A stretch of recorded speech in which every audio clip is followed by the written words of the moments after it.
Hi guys, welcome sa aking review regarding kay Blaze GT1 So disclaimer lang, hindi naman po ako expert regarding sa intercom pero based dun sa paggamit ko nito ng Blaze GT1 compared dun sa dati kong intercom, which yung pinagpalitan na itong ginagamit ko, yung Noisy Go Comfort, no? No, yun yung dati kong intercom na pinagpalitan na itong Blaze GT1. Nanggaling na rin ako sa ibang intercom like AGS P7 tsaka R1 Plus ni Fredcon. Pero dito ako na bumagsak. No? Alam mo yung features ni GoComfort, yung merong music sharing, tapos merong simultaneous na intercom, pero pinagpalit ko siya dito sa murang halaga, no? Mas murang halaga ng intercom kasi dito ko nakita yung gusto ko na features sa intercom na to. Although limitado yung mga neto ng features niya, which is yung cons na, no? So bibigyan ko kayo ng mga pros ng intercom ng Blaze GT1, no? Yung pros ng Blaze GT1 is eto siya, no? So sa nagustuhan ko rito sa GT1 na to is yung noise cancellation niya, no? So pagdating sa noise cancellation, no, katulad na itong area na to, paligid na to, maingay. So hindi nagpi-feedback yung yung mic, yung hindi na pumapasok sa mic yung malakas na ingay nung paligid, no? Unlike kay GoComfort, which is sobrang sakit sa tenga, no? Yung gumamit ako noon, pagka naka-on yung intercom yung sa'yo tsaka sa passenger, maingay siya, masakit sa tenga. So pag may dumaan na sirena ng ambulansya o ng fire truck, yun talaga ang sakit sa tenga. Sa'yo at saka sa passenger mo, maririnig mo siya. Yan, katulad yan, ganyan, malakas na fight. Magpipeedback yan siya sa'yo. Pero dito kay Blaze GT1, hindi ko siya na-experience, no? Siguro yung masasabi ko lang na naging experience ko lang is yung may truck sa gilid ko. Dito may truck na kasabayan ko sa gilid ko. Ang naririnig ko lang ingay is yung static, hindi static eh. Siguro nag-feedback siya pero hindi siya masakit sa tenga, no? Hindi yung mabibingi ka yung ingay niya. Ang tunog niya is para siyang tunog ng radyo. Yung alam mo yung maglilipat ka ng stasyon ng mga radio station na analog. Ganon yung ganon yung ingay niya. Unlike dun sa pinaggamitan ko, yung pinagpalitan ko na ito, talagang kung ano yung ingay ng sirena, ano yung ingay ng busina, ganon din siya. Malakas siya. So kahit naman ngayon nag-uusap sa gilid mo na maririnig mo yung pag-uusap nila eh. Pero dito, hindi mo siya maririnig. Talagang gamit na gamit yung noise cancelling niya, no? Yun yung pros doon. Aside doon, yung static issue, walang paputol-putol. Walang paputol-putol na salita, pag nag-usap kayo, hindi paputol-putol yung music, pag nagpatugtog ka, yun. Tapos kapag matraffic na area, which is yung parang normal na normal to eh, yun yung sabi nila eh, normal para sa isang intercom, yung static na pag nadaan sa area o yung may mga building, yung may mga tower, something ganun daw, may na-experience sila, which is na-experience ko doon sa dati kong intercom. Pero dito, sa Blaze GT1, hindi ko yun naranasan. yung sinasabing static. Siguro dahil sa Bluetooth version niya, no? Kasi yung Bluetooth version nito is 5.3 na. Excuse. Yung mga dati ko kasing intercom, yung Gocom 4 yon, ano lang siya eh, 5.1. Kaya siguro naging advantage ni Blaze GT1 is yung ganong features. Yung hindi na puputol-putol dahil siguro dahil updated na yung Bluetooth version niya, ano. So, isa din sa mga pros din nito is pwede kayong mag-connect ng Bluetooth sa phone ninyo habang nag-uusap. So, halimbawa, Bluetooth ng phone ko, kukonek ko sa isang intercom na gamit ko, tapos yung passenger ko, Bluetooth din niya, phone connect sa ano. So, pwede kami mag-usap na sabay habang nagpapatugtog. No? Yun yung pros niya na maganda kasi hindi naman lahat tayo, di ba? Pare-parehas ng ng trip ng kanta, no? So kung merong kang passenger na para sa mga mototaxi rider yan, no? Ayun. Kung may passenger ka na gusto na iba yung tunog. So pwede mo siyang pa-connect sa Bluetooth ng intercom. Tapos, bahala na siya kung anong gusto niyang tugtog, no? So, it's up to it na. Kasi, mostly, yung mga nag-mototaxi, no? May mga speaker silang patugtog eh. May mga speaker silang gamit. Siyempre, may na-encounter pa ako na, na passenger ko. Ayaw niya wala naman siyang choice kasi yun yung pinapatugtog ng rider. So, pang matanda daw. Kaya, yun ang maganda rito kasi pwedeng maging ganon. Pwede yung co-connect siya, bahala na siya kung ano gusto yung patugtog. So, yun yung mga pros niya.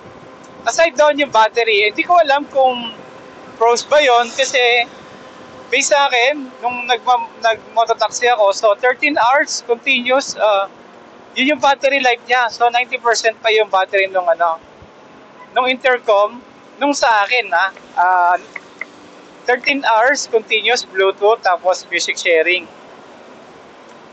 Yon. Bago siya nag-battery drain. So, 13 hours.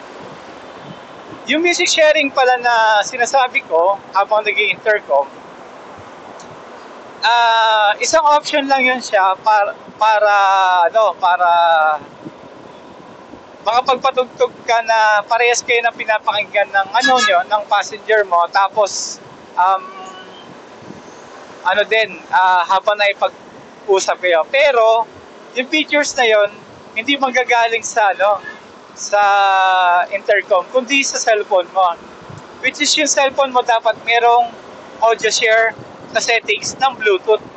So bali yung way ng pag-music sharing habang naka-Bluetooth, no, habang naka-intercom, dapat yung phone mo, yung phone mo merong audio share. So, yung dalawang intercom, ikaw connect mo siya sa phone mo. So, dalawa yon. Tapos dun sa bawat Bluetooth nung intercom, dun sa gilid merong arrow, pipindutin mo yon. May nakalagay daw, may masisilip ka, media, call contact, something, ganon. Tapos, share audio, or audio share, ganon. So, pwede mo na maisagad yun eh. Doon ka magtitimpla ng music niya. Pero, masyadong hassle yung magagawin mo yun. Pipindot ka sa phone habang umaantar kayo, no? Gaganon ka pa. So, bawal yun, ada yun. Pwede ka pang mahuli doon. So, ang gawin mo, pag nakaset ka ng ganon, isagad mo na yung volume. Pag sagad mo ng volume, ngayon si passenger na or si backride, ang bahala na ron sa ng music, ng adjust ng volume kasi pipindutin niya na lang dito. So, taas baba, yun. So, yun yung pros, no? Yung cons naman niya, ito yung cons niya, no? Yung cons niya is ganito. Hindi siya pwedeng isabay sa intercom na ibang model, ibang brand. Oh. Yung sinubukan ko siya dun sa isang intercom na AJAS, GoCom 4. Kinonect ko siya dun sa naka-open yung intercom features. Hindi siya kumo-connect, no? So, then nag-try din ako na i-connect siya dun sa parehas ng dalawang model na Blaze GT1. So, bali tatlo, sinubukan ko. Tatlong Blaze GT1, connect yung isang receiver, yung isa main, no? Hindi siya umuobra. So, good as pair lang talaga siya. 1:1 lang, no? So, yun yung downside niya, no? Kahit ang ganda ng features niya, meron pa rin siyang downside. Isa pang downside niya is yung music sharing niya na simultaneous ng intercom, no? Music sharing and simultaneous ng intercom, no? Hindi siya, iba siya dun sa music sharing lang, ha? Yung music sharing niya, okay.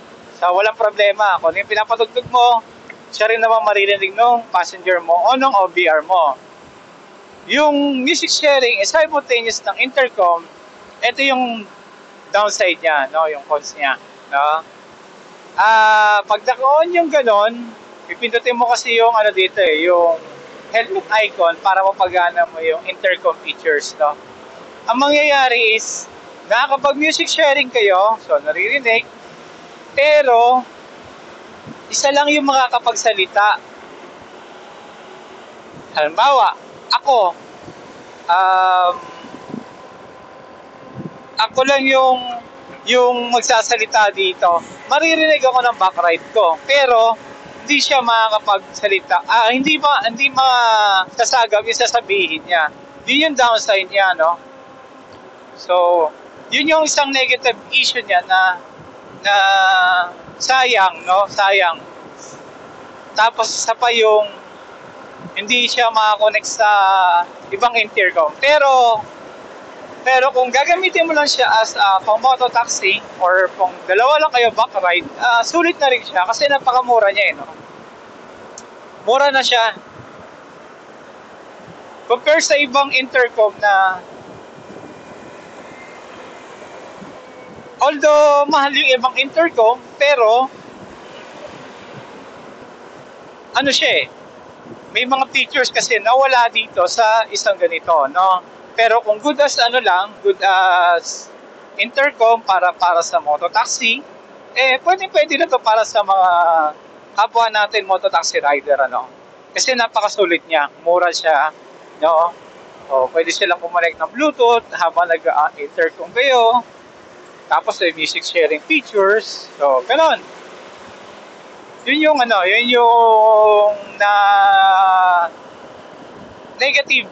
negative niya, no, yung downside niya.